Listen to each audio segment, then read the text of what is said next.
On this, the July 24th, 2023 edition of What the Ship, we look at the top 5 maritime stories. I'm your host, Sal Mercogliano. Welcome to today's episode. So a lot to cover today. We're going to be talking about the Russia-Ukraine war, what's going up on the Black Sea. We'll be talking about the container sector, also talking about a new president for the IMO. We're going to have our very first requested story. This is coming from my patrons. We're going to do a story for them, and then we'll go to the one story I think that's underneath the radar, but we should all know about. If you're new to the channel, hey, take a moment, subscribe to the channel, hit the bell so you'll be alerted about new videos as they come out. All right, let's go ahead and jump into story number 1. Story number 1 takes us to the Black Sea and Russia and Ukraine, and this has just escalated quite a bit over the past few days. We talked about the fact that the Black Sea Grain Initiative is dead. Russia has withdrawn from it, and then what we saw was Ukraine announced a temporary maritime route they were opening up. Russia therefore declared the area off Ukraine a danger zone. Yes, full Kenny Loggins they went. But now what we're seeing is a whole batch of jockeying, which is just escalating the situation. We're going to take you through a couple of stories here to put some context to it. So this is a Reuters story over at G-Captain. Russia bombards Ukrainian ports, threatens ships, jolting world grain markets. That is it right there in a nutshell. Russia has basically started targeting the Ukrainian ports that load grain. We saw attacks on Odessa over past several nights, but now they're hitting ports along the Danube River, ports like Remy and Ismail. What's interesting about those ports is right across the Danube from them is Romania. Now, we've already seen in this war a missile strike on Poland by accident, but the question happens here is what happens when those strikes spill over from Ukraine into Romania? What is the action that's going to be taking here? These three things, attacks on Ukrainian ports, threatening ships, jolting world grain markets are the key. We saw futures take the biggest jump in a decade on wheat. Now, Russia came out and says, hey, it has no plans to attack civilian ships in the Black Sea. This is after they announced they had plans to attack ships in the Black Sea. But now Russia is saying it doesn't. And let's be clear, it is not exactly clear what Russia is talking about when it says considering vessels to be military. They said any vessels sailing to Ukraine will be considered as carrying military cargo. Well, where in Ukraine? Are they talking about Odessa? Are they talking about Ismail and Remy, which is on the Danube? And then are they talking about attacking those vessels or wanting to inspect these vessels? There are those who will sit there and argue that the ships that went to Ukraine were carrying military equipment. They weren't. They went through inspection. The 1,004 vessels that went through the Black Sea Grain Initiative were inspected. They're bulkers. There's not a lot of places you can hide on a bulk carrier. This story further builds on that. Russian diplomat accuses Ukraine of using the Black Sea grain corridor for attacks. This is the other narrative that Russia is doing, that the ships that were coming out of the Black Sea were launching platforms for their kamikaze kayaks, these unmanned surface vehicles that they were using to strike at Sevastopol, at the Kerch Strait, and all the other places around the Black Sea. Then you have this. This is the image of the drone strikes where they're going after grain. And I got to tell you, Ukraine is probably not having a big problem with this, because if you're going after grain, you're not going after buildings, you're not killing civilians. But destroying the grain is going to be a problem because this is the Ukrainian economy. Then you have this. Lloyd's did a story which is open for everybody, hence my reference to this one. Shipping becomes a military target as Black Sea threats escalate. Lloyd's is not one to talk about this unless it is serious. And the fact that Lloyd's is talking about this is serious. And that tells me that this is getting escalated very quickly. Then you have this story. The Russians hold a live fire exercise on the Black Sea. This is obviously meant to intimidate the Ukrainians, to tell them that if you do start sailing ships up past Snake Island into the Gulf of Odessa, that they're going to use their surface vessels or their land-based missiles or air-based missiles to strike at them. And then this story encapsulates it even further. Heat, war, export bans, the global food threats are on the rise. Right now, if you're not getting 40 million tons of grain out of Ukraine, people are saying, well, it's not a big deal. We can get it from other places. It's not a huge thing. But what happens when food gets cut off from other sources coming in? What happens when the Parana River in South America dries up, the Mississippi, the Rhine, the Yangtze? We've already seen that India has curtailed the export of rice.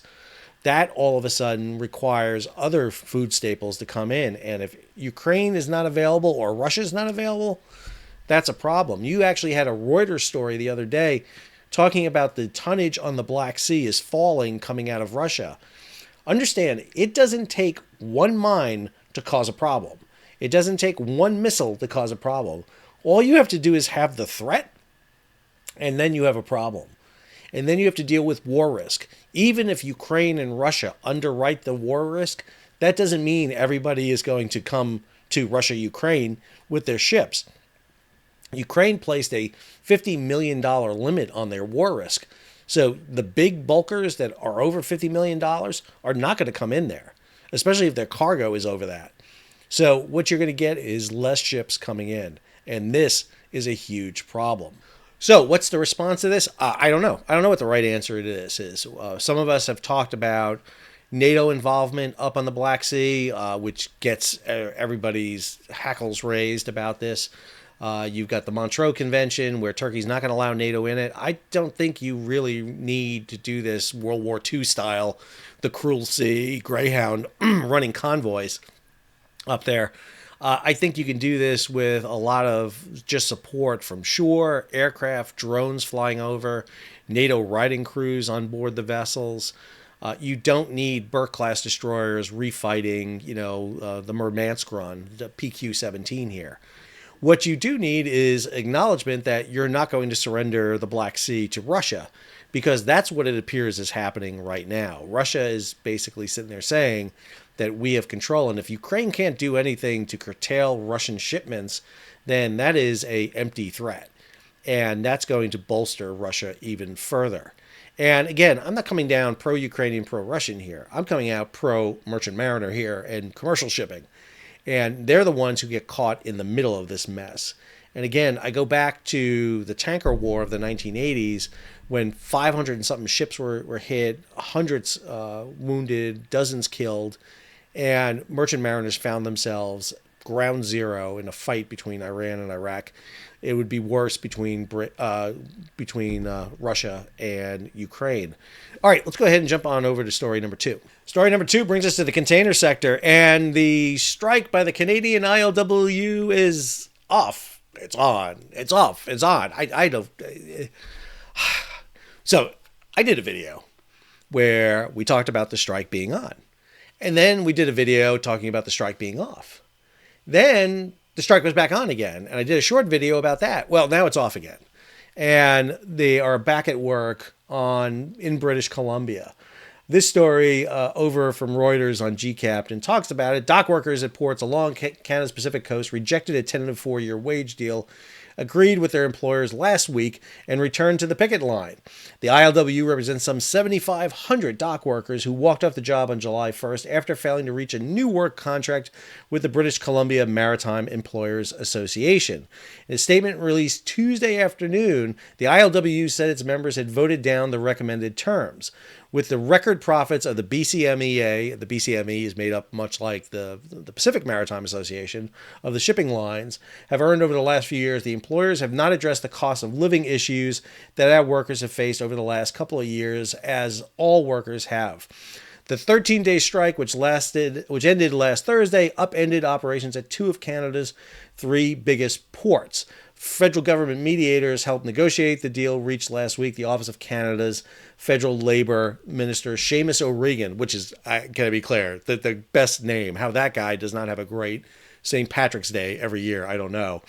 Did not immediately respond to requests for comment. So the ILWU went back out on strike, but now they've been mandated to go back to work while they still negotiate this out. So what happens on British Columbia coast? I have no idea. All right, next story. Ocean carriers steadily losing pricing power in the Trans-Pacific. So this is a story by Henry Byers over at FreightWaves, and this is based on their sonar analysis that warns ocean carriers are losing pricing power on the Trans-Pacific as China to U.S. demand peaks. And what we're seeing here is the loss of the peak season. What usually goes on until about September, maybe even October some years, has already kind of peaked. And what we're seeing is the amount of cargo starting to come down. Now, there's a question about how much it comes down. How big of a drop is this going to be? Is it gradual? Is it a huge kind of, off the cliff drop? And what we're seeing here is kind of a gradual drop right now in terms of the amount of cargo coming out of Asia that's being booked and sent across. And what that kind of tells us is that this is part of that slowdown, and what we're going to see is freight rates begin to drop. You see back in April here where the freight rates kind of jumped up, and now they're kind of balancing out again. So that's a big question about how long this takes. This usually drop happens in October, and then you see freight rates drop until after the new year. There's a slight little kickback up. Then you hit Chinese New Year and bottom out in February, and then boom, back up in March. This is hitting unknown territory right now, so we're not exactly sure how this is going to play out. And then the last part here, container spot rates, mixed fortunes on the Trans-Pacific, transatlantic trade lanes. This is a Lodestar story that goes into a little bit more detail talking about it. So you get two different views here. You got the Henry Byers story from FreightWaves, and then you get the Lodestar story here talking about what these freight rates are telling us. And again, Mike Wackett, who does great stories over at Lodestar, takes a look at specifically freight rates and sees exactly where they're falling and at right now. Again, we just don't know because we're coming out of that COVID peak season of 2022. 2023 is kind of following 2019 line, but it may be diminishing a bit sooner. But again, we just don't know if it's going to fall as fast, which creates a bit of problems for us. All right, let's head on over to story number 3. Story number 3, we have a new Secretary General of the International Maritime Organization. Unfortunately, it's not me. I lost in an extremely close election. I was not in the running at all. No, I was not in it at all. But the winner comes from a very unlikely and yet likely place. I know I'm contradicting myself. So the winner here who was elected is right here, Mr. Arsenio Antonio Dominguez Velasco of the Republic of Panama. Now, Panama is a powerhouse shipping nation, obviously, but it's also an open registry, a flag of convenience. And Panama's choice is an interesting one. Now, understand, the IMO operates by countries. So every country has a vote, and then you put candidates up, and they do these videos. It's very weird. They do these videos, and the election. I'll talk about the election here in a minute. Was a really interesting one because it was really down to 4 candidates. It was Panama, it was China, it was Turkey, and it was Finland. Is where it really came down to. There were a few other ones: Dominica, Kenya, a few others. But it came down to largely those 4. And the Panama equation or the Panama election win is not surprising. I mean, Velasco has a long history with the IMO. He's been with the IMO for a long, long time. He has done stellar work. He knows everybody involved here. But it does come from an open registry, and Panama has some issues. Let's be clear about that.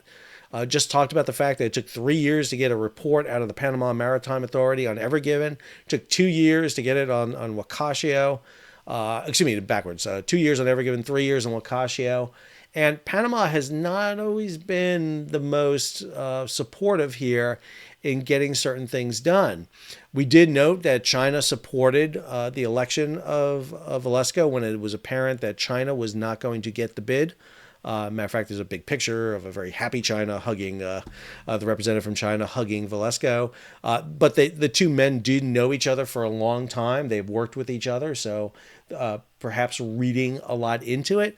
But what's interesting is the U.S. wasn't even really too much involved in this, I would argue. And matter of fact, the U.S. rep to this comes from the U.S. Coast Guard, and that rep actually has a connection with Panama. So it's not really unlikely that you would see the U.S. support the Panamanian candidate come here. There's a huge story here done by John Conrad over at G-Captain. One of the issues that he highlights is really the spotty record Panama has, particularly regarding women at sea and sexual harassment of women at sea. It's a big problem on shipping, and Panama has done it. He notes that the U.S. delegation here had an issue too, talks about the fact, again, that the U.S. Coast Guard, which represents the United States at IMO, also has an issue regarding this. And then they're supporting Panama, that doesn't have the great track record here in dealing with these issues of sexual harassment.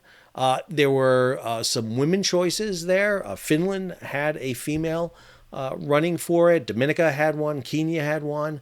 But again, we went to kind of the white male doing it. But again, this is what we have going on with the IMO. Now, his term will not begin until January 4th of 2024. It's a 4-year term that he'll have in. It's interesting to note the representation of some of the IMO representatives. So, for example, when you look at other open registry countries, Liberia, the Marshall Islands, they're not represented by Liberia or the Marshall Islands. They're represented by the companies that run the flag of registry for them, which are headquartered all in Virginia, by the way, just a few miles from Dulles Airport.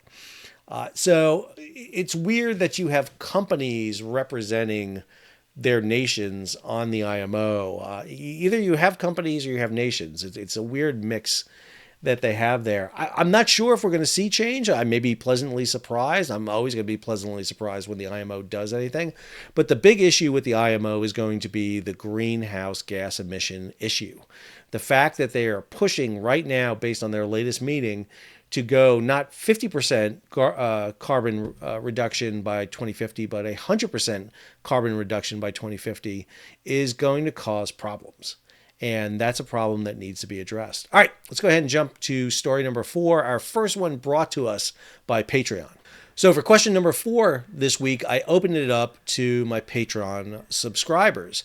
And I asked them, hey, what would be a good story you would like to see? And I'm going to do that each week. I'm going to open it up and get a story from my patrons. So if you're not a member of my Patreon, head on over there. You'll see the link at the end of the show or down in the show notes there. So today's comes from Kurt Ellison. Now, Kurt was actually the first one to respond, so I'm going to give Kurt the credit here. And he wrote this: I would really like a discussion on the California emissions regulations and how they have or haven't impacted the industry. So I'm going to talk about this in a little bit more of a general way, but I'm going to bring California into it because I think it raises a really interesting question. So this story came out this week, and it was, again, another one that we're seeing. Amsterdam moves to ban cruise ships to help curb mass tourism. So we're seeing this across the world where there's an impact against cruise ships coming into their downtown regions. They bring a wealth of tourism in, but they also bring a tidal wave of tourism in at the same time, especially as vessels get bigger and bigger. And so in some cases, like Amsterdam, they want to move them out because of this tidal wave. Other ones do it because of emissions issues. And matter of fact, we see this story also over in G Captain. Cruise industry fights new UN carbon rules. The cruise industry does not like these new rules coming out that's going to basically force ships to reduce their carbon emissions, because cruise ships put out a lot of carbon. Let's be clear about that. Their emissions, and to replace these vessels is really expensive. So there's a big concern that within a few years, some vessels that have just been newly built will be outlawed. And that is a big issue. But to get to specifically the Kurtz, a couple of issues have impacted shipping off California. This story, this is a May 2022 story. Global shipping companies reduce speeds off California coast to protect blue whales and blue skies. So there is a slow speed area in the Santa Barbara Straits heading into LA and Long Beach. You have to slow down. This is monitored. The Marine Exchange of Southern California, the Coast Guard monitor ships through their AIS transponders coming through. And you have to slow down to about 8 knots going through the channel. This reduces emissions, but also the potential of hitting whales, which does happen, believe it or not, especially big ships. Because of the nature of big ships, there's if you're right in front of a big ship, you don't hear anything coming through the ocean because the vast amount of hull deadens it. And what would happen is ships would hit whales. Matter of fact, there was a very bad punned group called the Whale Bangers Association, which basically meant that you hit a whale. and ships would be entered into that association. I apologize. This is not me doing this, but this is what was done for years in shipping. It's a big problem in nuclear submarines too, because they don't hear the subs. This is a big issue. And so you see efforts to create these slow speed zones off it. But the thing that gets California the most is certain laws California is passing. You may know, for example, that California passed a law where diesel trucks older than 2010 can no longer operate in the state. That's a big problem for drayage. Now, there's not a lot of 13-year-old trucks out there, but there are some. And now if you have a plant that's older than 13 years old, you can't use it. You can't come into ports in California to move cargo. That requires them to switch out their fleets. You have very strict emission standards in California that you have to follow. But what's really interesting is this. California awards $1.5 billion for port infrastructure upgrades. And California Governor Gavin Newsom announced this investment for building a more efficient, sustainable, resilient supply chain, including $450 million for zero-emission infrastructure, locomotive vessels, and vehicles. This will fund 15 projects with $1.2 billion to create 20,000 jobs, increase capacity for moving goods. What you're talking about here is zero-emission tugboats. You're talking about zero-emission tractors in the port. You're talking about electrified vehicles, rail cars, you name it. All this is being done to reduce the amount of emissions in the port. At the same time, there's a big push to have ships come into port, turn off their main power, and go on electric. The problem is the grids are having a real hard time taking up that load. In ports of LA and Long Beach, where you have these huge vessels come in, that electric pull is massive. You need a lot of power. And when you're having brownouts in some communities already, especially during high areas of temperature, it is hard to plug in a ship and generate that amount of power. But then you have the creation of these green corridors being set up. So here's an article from G-Captain. This is back in April of 2023, where the ports of Singapore, Long Beach, and Los Angeles signed a green shipping corridor. And then this one between LA, Tokyo, and Yokohama in March of 2026, where they're talking about phasing out ships sailing between those ports, getting down to zero emissions through the use of liquefied natural gas, methanol, ammonia, hybrid power, you name it. This is California really boosting this up. I would argue ahead of very optimistic claims being pushed out by the IMO. I don't know how much California needs to get ahead of this, because what we're seeing happen is a lot of cargo is being shifted from the West Coast over to the East Coast and the Gulf Coast. And I think this has a lot to do with it. So when California announces, hey, we're going to push these emission standards, it's great. It's fantastic. It's something that's great for the environment. But when you're doing it ahead of national and international standards, you can either be revolutionary or left in the wind. And I think California's got to be really careful about how they do it. I think electric vehicles on the port makes great sense. That's fantastic. Let's cut down that diesel. Let's do incentives to convert over drayage to cleaner propulsion. Great. That makes a lot of sense. But again, trying to make the largest objects in human history zero emissions is really tough. I mean, it really is. You know, planes, trucks, trains, they're tough, but infinitely easier than a ship, because ships are big. And I got to say, you get a lot of power out of it. Either you're going sail or nuclear. That's it to get you zero emissions. All the other ones that are out there right now do not have the power, or you can carry enough fuel. I mean, liquefied natural gas is great, but you would have to turn the ship into an LNG tanker to carry enough fuel to carry 24,000 TEU. That's the problem you have. All right, let's go ahead and do our last story. Last story is one I have followed quite a bit. I've had a lot of requests about this story, but I haven't really done a lot on it because there wasn't a lot of news. But now I can talk about it a little bit more. Mike Schuller's story over at G-Captain. SMIT team to begin oil transfer from Decaying FSO safer. So the UN tanker has arrived on scene. SMIT which is the expert salvage company around the world, SMIT. They were the ones who worked on Ever Given, on Ever Forward, have arrived on scene, and they are leading the effort to pump the oil off the FSO, this fuel storage offshore unit that's off the coast of Yemen that is rusting and falling apart. And the fear was that the 1.14 million barrels of oil in it would leak and contaminate the Red Sea and the Gulf of Aden heading out. This has been an issue since the ship was abandoned back in 2015. The problem was, who was going to do this? Well, the UN basically started, I'm not kidding, a GoFundMe page to raise money to do this. They got enough money. They purchased a super tanker. The ship is called the Nautica. Why they purchased it, I have no friggin' idea. I don't know why they just didn't charter one, but the UN obviously wanted to do it, so they bought one. But more importantly, you had to get a team on the FSO safer. It's not a matter of just turning a valve and pump the oil out. Because of the decay and rust on board, there's a potential if you start pumping, you could spill the fuel, you could have an explosion that would engulf the vessel, lose the vessel.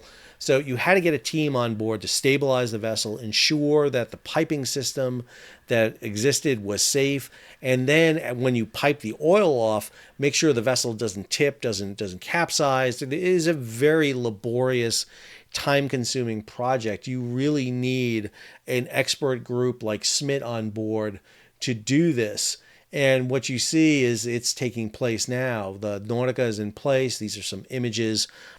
Twitter and their change here. Anybody else on X now? Oh, Elon, stop. Why must you do this? Why must you change around and screw around with things that were working fine? And instead, we have this mess today. Anyway, I digress. So these are the images of Nautica taking the fuel on board. You'll see her out at the anchorage just off of Yemen. Here you see it being done. It's interesting that the UN vessel is flagged in Liberia, one of the open registries around the world. Why don't you flag it in the UN? Why can't the UN flag it? Why not get that? Or at least get a country that's not an open registry. It's good to know that the UN is paying absolute minimum wage for the crew on the vessel that is doing this. Just ridiculous. Anyway, that process is ongoing. It's great to see that we're finally going to be clearing the safer off the planet. It is an environmental disaster waiting to happen. And let's be clear, there is a lot of others out there. There are wrecks at the bottom of the ocean that are leaking fuel, especially Lunds left over from World War II, that are ticking time bombs waiting to happen. We need to have a serious discussion about how this can impact. Where safer is off the coast of Yemen in a narrow seaway would have been catastrophic if it happens. Those sunk out in the middle of the Atlantic Pacific are less of a danger, but still pose significant risks. I hope you enjoyed this week's What the Ship. Great to be able to get some stories in there from my viewers. Very happy to do it. Big news coming up is I'm going to be having a live show. That's right, probably a live show to commemorate 100,000 subscribers. I'm well over that now, about 118,000 subscribers, but I haven't had a chance to do my 100,000 subscriber show. Want to talk about it. Hopefully I have my plaque arrive in time so we can get it up on the wall. That can take center stage for everybody to look at. And we can do questions and answers from my viewers. So if you're new to the channel, hey, take a moment, subscribe to the channel, hit the bell so you'll be alerted about new videos as they come out. Give it a thumbs up, leave a comment, share it across social media, and if you can, support the page. How do you do that? Well, you hit that super thanks button down below or head on over to Patreon, where you can become a monthly, yearly subscriber and submit your question so that you may appear on the next episode of What the Ship. Until next week, this is Sal, signing off.